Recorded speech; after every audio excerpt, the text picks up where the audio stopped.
پہلے تو یہ ذرا میرے بیان سن لیں. یہ جب میں پرائم منسٹر تھا, یہ میرے بیان صرف یہاں نہیں ہیں, 2 پاکستان میں بھی ہیں اور امریکہ کے اندر جا کے میں نے یہ بیان دیا ہے. یاد رکھیں, امریکہ کے اندر سب سے تکڑی لابی اسرائیل کی لابی ہے. امریکہ کے اندر سننے کے میں نے بیان کیا دیا, اور پاکستان میں بھی پرائم منسٹر ہوتے ہوئے. Next questioner. There's been talk about Pakistan forming relations with Israel, and we know the winds of change are blowing through the Middle East. Is this in the cards, and why? I'm afraid I don't know where this has come from. It's not. Pakistan has a very straightforward position, and it was a founder of Pakistan, Quaid-e-Azam, Muhammad Ali Jinnah, who was very clear that, there has to be a just settlement, a homeland for Palestinians before Pakistan can recognize Israel. جو بھی کوئی ملک کرے, ہمارا تو موقف بڑا clear ہے, اور ہمارا موقف قائد اعظم محمد علی جناح نے 1947 میں کلیئر کر دیا تھا, 1948 میں, کہ ہم اسرائیل کو کبھی تسلیم نہیں کر سکتے جب تک فلسطینوں کو ان کا حق نہیں ملتا, ان کو ایک جسٹ سیٹلمنٹ نہیں ہوتی.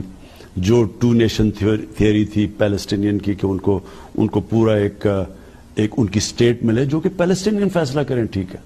جب تک وہ نہیں ہوتا, اگر ہم وہ تسلیم کر لیتے ہیں تو ہمیں پھر کشمیر کا بھی, ہمیں ایگزیکٹلی سچویشن کشمیر کا ہے تو ہمیں وہ بھی گیو اپ کرنا چاہنا چاہیے. تو اس لیے پاکستان نہیں تسلیم کر سکتا اسرائیل کو. اب امریکہ میں میری بیان کی کیا اہمیت ہے, کیونکہ یہ جو 2 ہیں نا, نواز شریف اور زرداری, یا ان کے بچے, میں چیلنج کرتا ہوں کہ یہ جا کے امریکہ کیا پاکستان میں بیان دے دیں ان کے خلاف, لیکن امریکہ میں جا کے دیں.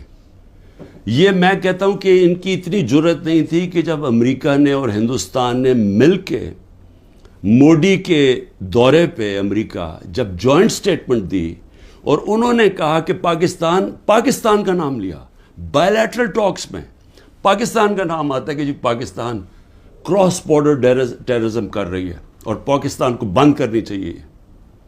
کسی کا بیان نکلا, کسی کے منہ سے, کہیں وہ بیٹھا ہوا نواز شریف, کہ اس کے منہ سے کوئی آواز نکلی, کہیں زرداری کے منہ سے کوئی آواز نکلی؟ نہیں نکلے گی. جب 400 ڈرون اٹیک ہو رہے تھے پاکستان میں, جو دنیا میں کوئی مثال ہی نہیں ہے کہ آپ جس کے لیے جنگ لڑ رہے ہیں وہ آپ کے ملک میں ڈرون اٹیک کر رہے ہیں, ان کے منہ سے ایک لفظ نہیں نکلا.